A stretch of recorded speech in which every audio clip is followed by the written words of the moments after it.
Here I'm going to show you how to complete this activity so that you are familiar with all the conjugations that are involved in Spanish.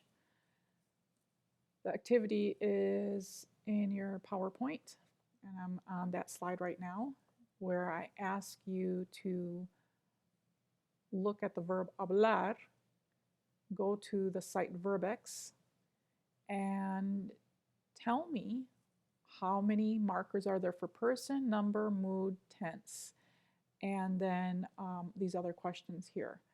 This is what we call a synthetic language, where all the information for this particular word is carried in the inflection or the suffixes of the verb, or what we call verb conjugations.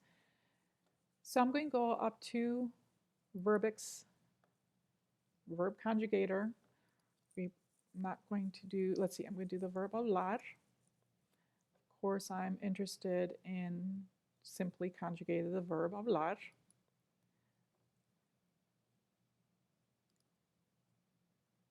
And we see the full conjugation of the verb in addition to any additional information that's needed to understand it. So I'm going to now answer these questions one by one. And I ask, what are the markers for person? All these markers for person are seen here on the Verbix screen in green. First person singular is yo, and first person plural is nosotros. Second person singular is tú, and the second person plural is vosotros. And finally, we have the third person singular, which is él, ella, usted, which isn't, those last two aren't listed here. And the third person plural is ellos, ellas, y ustedes. So that's pretty heavy information carried by that suffix. And we call this a very rich morphological language in regards to verbs, because all that information is pulled just by looking at that last suffix. What are the numbers? What are the marks for number? Well, we know that number refers to singular and plural. Hablo is first person, and so is hablamos, first person, but mos marks plural, and as is singular for two, whereas ais is plural for that second person. And nothing here is singular third person, and adding an n is plural. What are the different moods? There's two moods, indicative mood and subjunctive mood. Subjunctive marks something that's unknown, hypothetical, and whereas indicative is something that we know is going to happen. How about tenses? Well, each mood has similar tenses. So we have the present indicative, past indicative, preterite indicative, future indicative. And then we have the perfect tenses also. These were new to Spanish. They did not exist in Latin, but we also have the same present perfect indicative, pluperfect indicative, preterite perfect indicative, and future perfect indicative.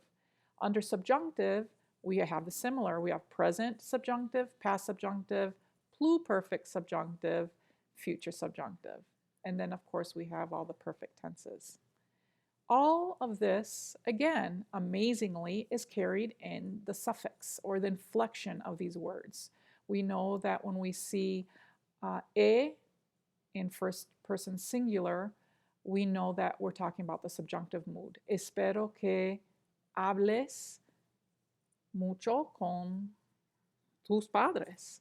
Versus, and that's a wish, and I don't know if you're going to do it, but that's what I'm wishing you to do, and that's why it's a subjunctive mood. Whereas hablas, I know it's something that you will do. Tú hablas mucho con tus padres. That's a given. What is the synthetic future of the form hablar?